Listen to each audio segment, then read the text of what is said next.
Herb. Herb is a plant. I mean, herbs are good for everything.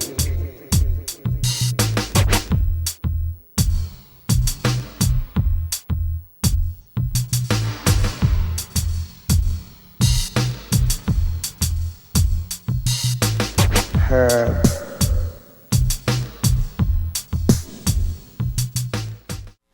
Welcome to Eugene Cannabis TV. You made it to episode 625. You got your host DanK, and I'm here with Eileen. Eileen is the founder of the Eugene Cannabis TV, and back again. I appreciate it so much, and she found some things she wanted to talk about. So, just like you people out there, we're looking for people to come on and come on the show, talk about what you want to talk about, your cannabis story. Yeah. That's what it's all about. And before we get started in tonight's show, I wanted to bring up a couple announcements. One is the Cannabis in Wonderland event, which was scheduled for October 29th through the 30th in Blue River, was canceled. So, oh, really? We can't do that this year.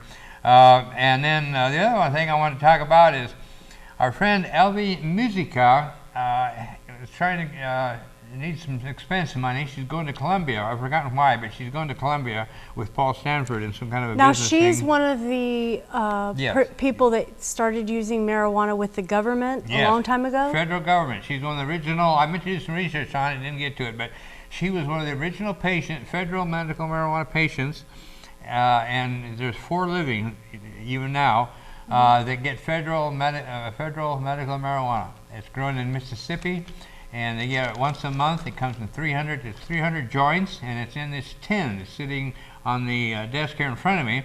And these tins are quite a collector item because they do come from the federal government, and they come full of marijuana cigarettes, so they're pretty unique.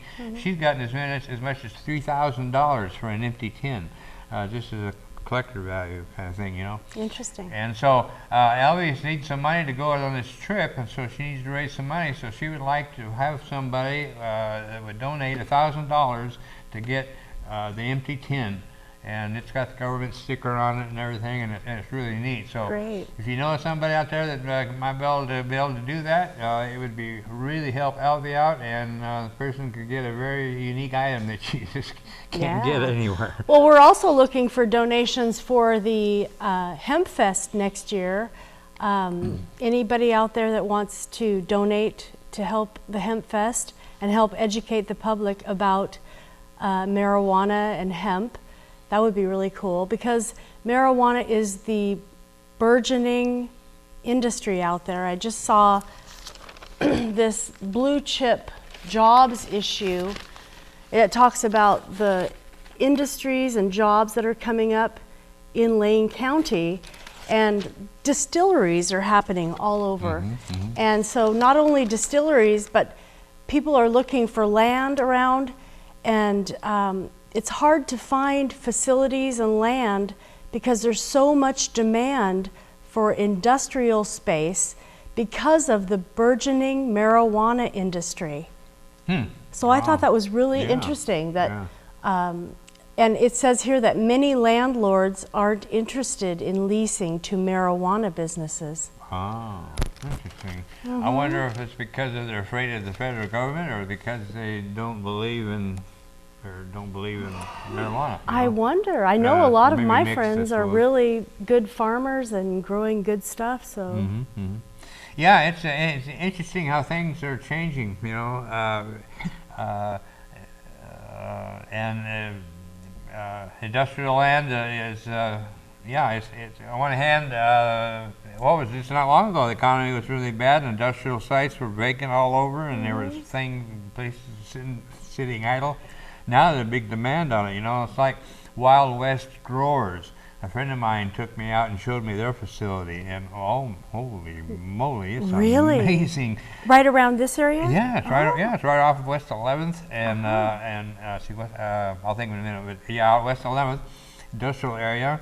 They have a big, large indoor grow. They're running, you know, they're cloning. They're cloning like massive. They're cloning massive bunch of clones. That's They great. got indoor growing. They got outdoor growing. They got an outdoor Great. operation. It's unbelievable. They Good. got, I don't remember the size of them, but big bags. Good. They're Sounds like we're overgrowing the 3 feet, government. yeah, they're about 3 feet tall, about 4 feet in diameter. Cool. And there's, I don't know how many they got, but there's hundreds of them out there. I mean, Good.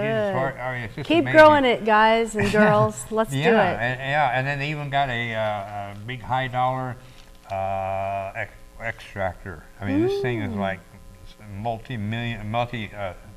thousands, $100,000-$200,000 kind of machine. Good. Gold stainless We steel, love that. high-pressure We love that ammunition. organic, good pot. Yeah, it's And- amazing. Yeah, and that's why I brought tonight this bottle of hemp oil, because the oil that's extracted from the hemp seeds is so good for the human body too.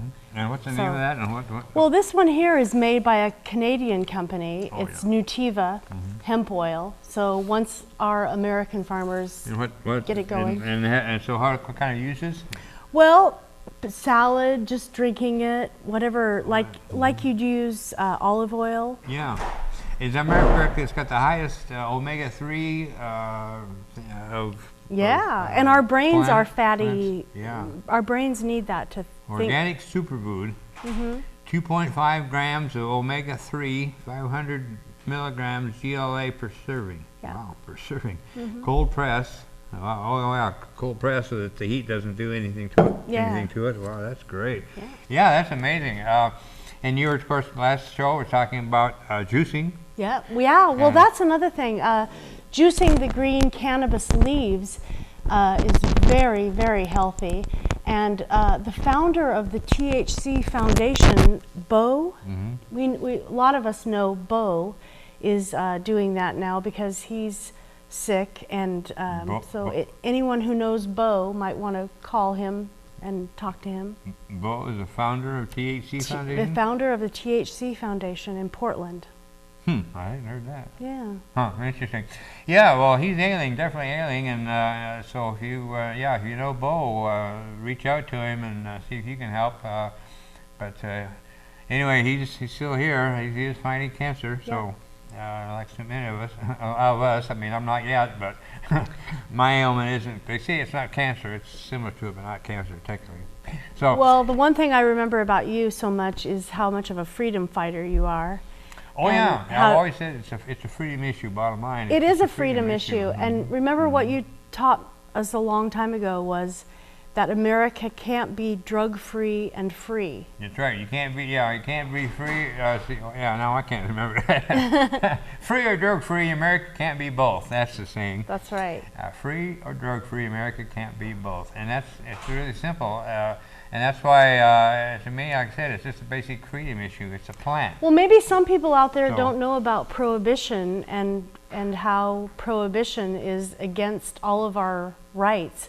If we want to be free, we have to have the freedom to make our own choices. When we had the normal chapter, I had people who were calling us because our number was listed on the national website. So people in Eugene would go to the national normal website, look at Oregon, look at Eugene, and that'd be our number. So I had a lot of people that were calling me, and that was one of the things I really enjoyed about being part of that normal chapter was actually helping people that called in like that, you know. Yep.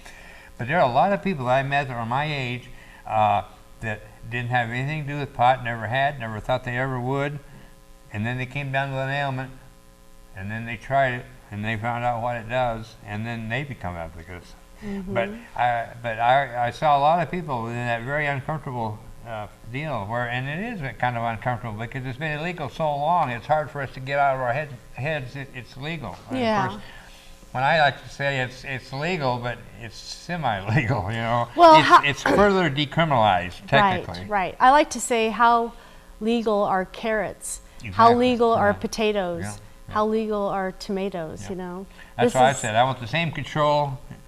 I want the same control on my pot as I do on tomatoes. That's right. We're talking about freedom. right.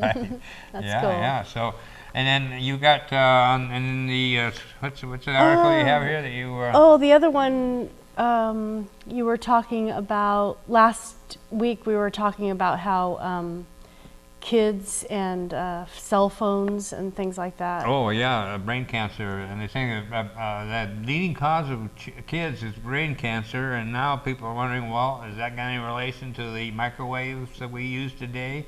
Microwave ovens, cell phone towers. And in the Time magazine of August 31st, 2016, they talk about how screens in schools are like a big money maker too.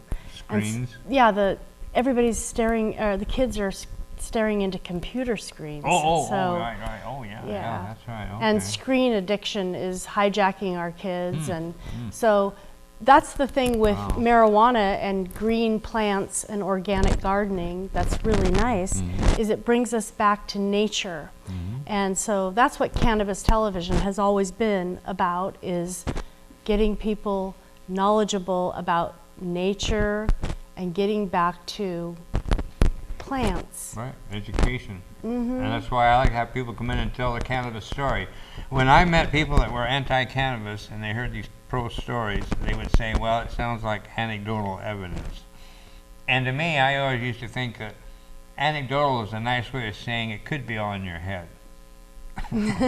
And the people I've dealt with, they may be patients, but I wouldn't say that it's all in their head, because stand back, they're gonna, stand back, they're not gonna take it well. So, people are actually living it, and that's what's amazing. It always amazed me what it has done for people. Yeah, a lot of times I think about the old people in the nursing homes who could really be helped with this, and people that are suffering from anxiety and the stresses of our modern day life.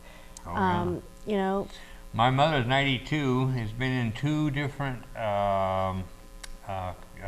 foster care facilities, which are people's homes with multiple patients there. 2 of them, she'd been into 2 of them that were medical marijuana friendly.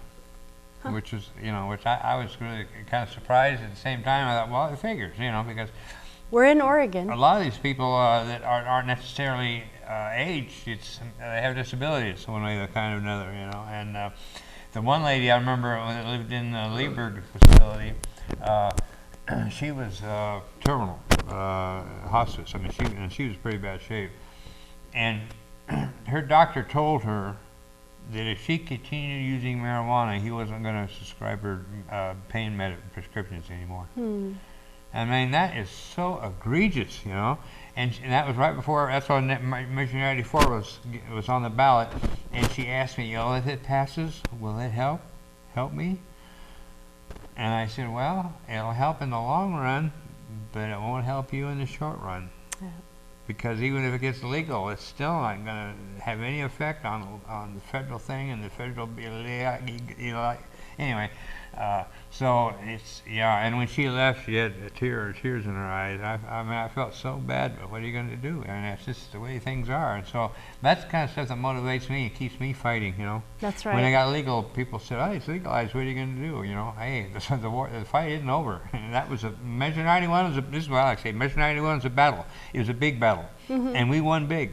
But it was a battle. The war there. At that time, I said the war is going on in Salem, where they're trying to tear down what we've. Well, they pretty well chopped away at that, and now legislature's come on up again this year. So stay tuned. You'll be hearing about the chaos and what they're going to try to do this year. Let's overgrow the government. That's right. Let's grow lots of herb and help people understand what this is all about. Well, thanks so much for coming in again. Thank you for being here. Eileen, this is one heck of a woman right here, an activist at heart and a free spirit. So I appreciate you coming and bringing in the boys, and it's always good to see you guys again.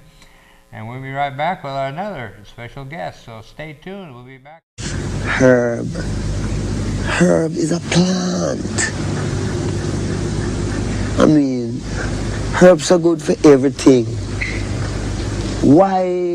Why these people who want to do so much good for everyone, who call themselves governments and this and that, why them say you must not use the herb? You see? And we check that and we can't find, we just see them just say, no, you mustn't use it because it make you rebel. Welcome back to the second half, episode 625. You got DanK here and our special guest, Peke, from out of Salem. Came on and made the trip again to come down. I was here 3 shows ago and back again. We appreciate it. How you doing, Pete? You're excellent. So the other week, or earlier, well, last week, I went up to this place. The Oregon Liquor Control Commission, Yeah, and they mainly talked about what's going to happen to the recreational marijuana. Oh. And this one is done testing and endorsements and license testing requirements. And let's see, marijuana labeling, restriction, packaging. Chapter 845, disposal elements. Proposed amendments. Yeah. Yeah, they're constantly changing and working on the whole program. Yeah. The latest thing I heard is that some of these strain names they want changed because they think that... Yeah, they talked about that because... It's so stupid. Because it signifies to these cartoons or movies that are happening.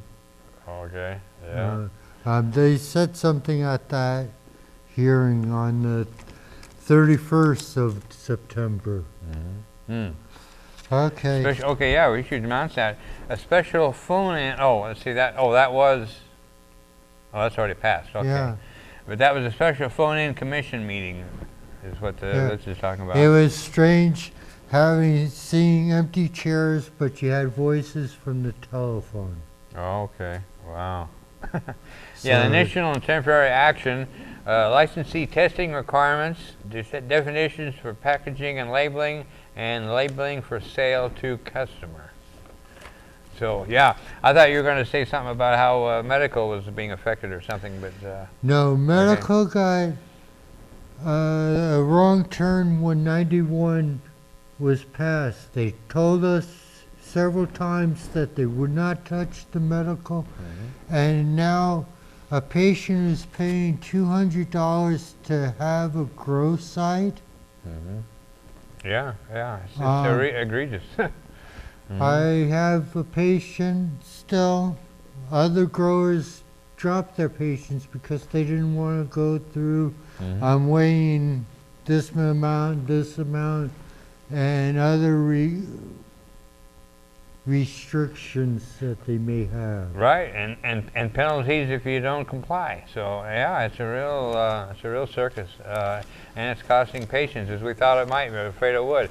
Yeah, in Measure 91, 3 different times in the measure it said that legalization would not affect the medical marijuana program, and our clueless, I'd like to say our biased, clueless legislators, especially.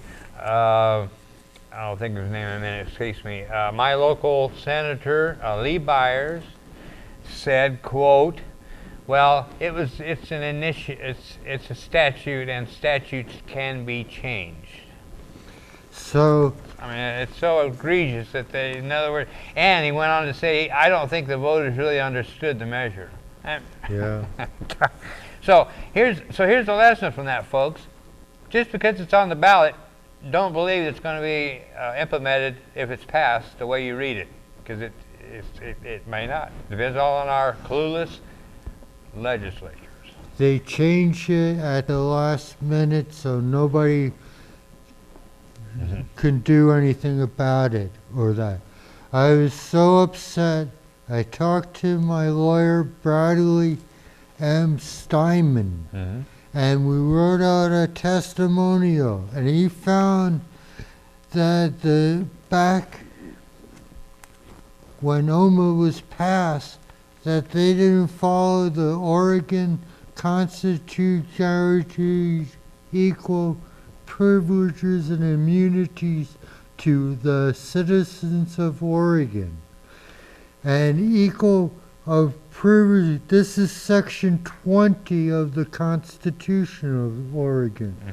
equal to the equality of privileges and immunities of citizens.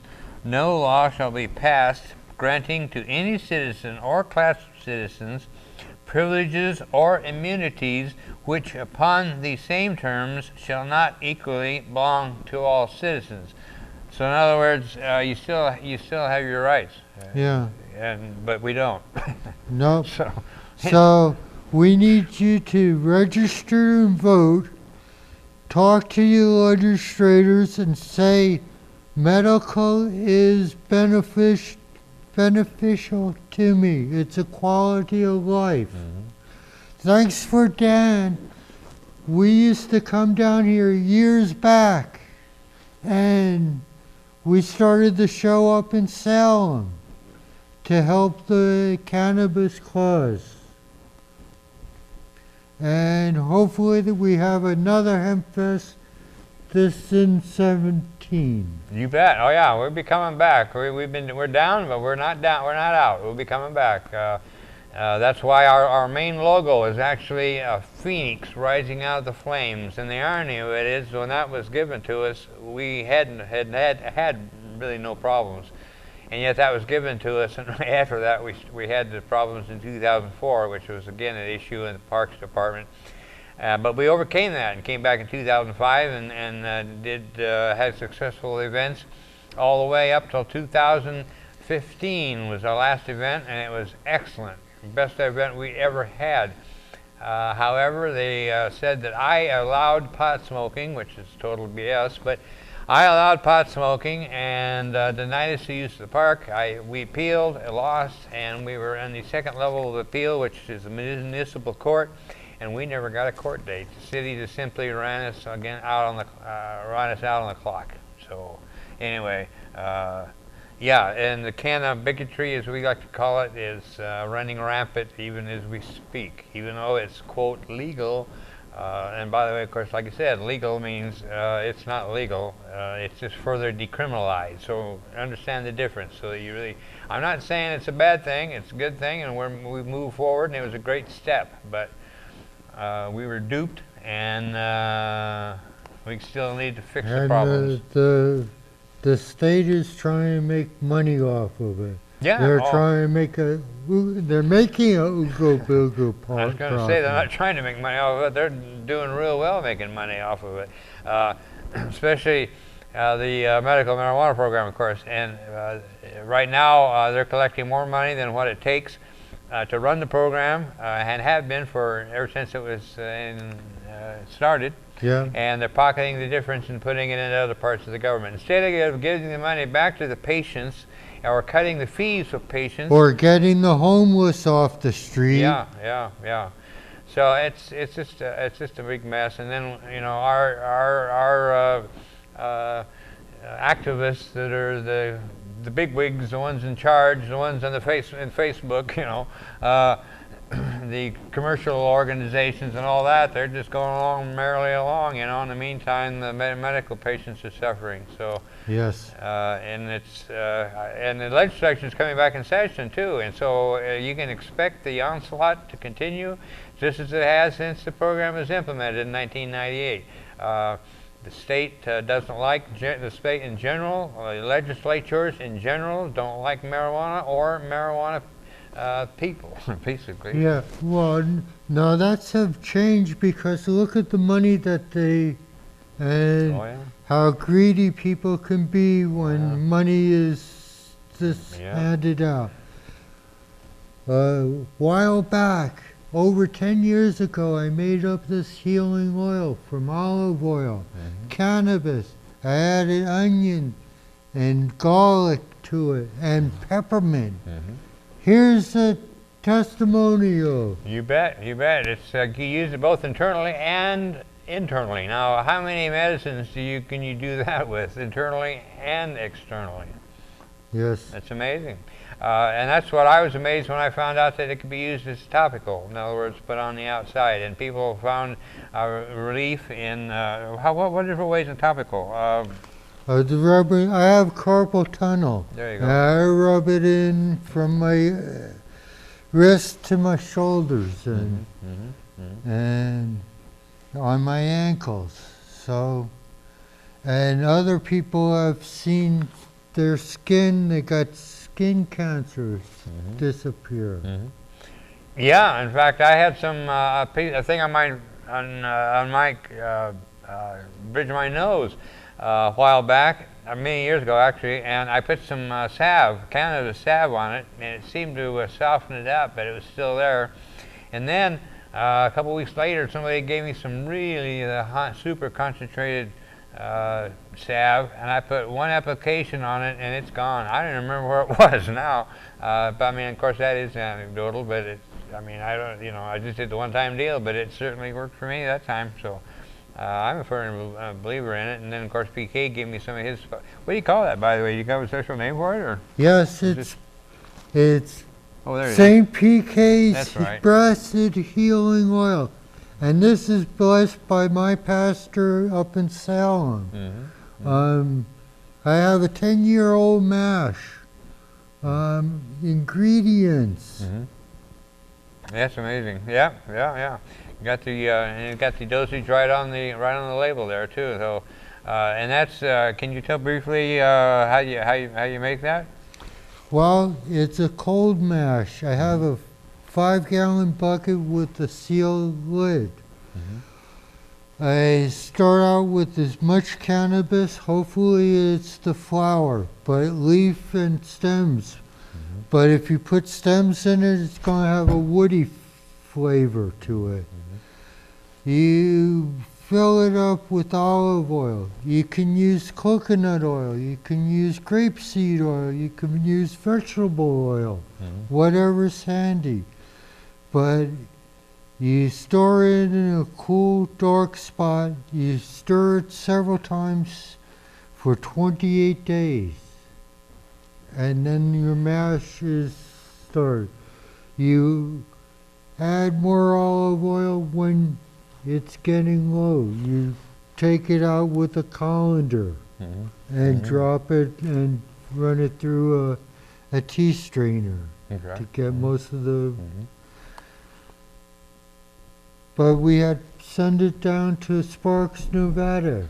You can see this on the website. Excellent. That's great. Well, the information is out there, and it definitely works. So we got a show's coming to an end. So Peke, I appreciate you coming down, and thanks. And always good to see you. And our friend Sonny came down with you, and we'll be here next week. So come on by and see us, everybody out there.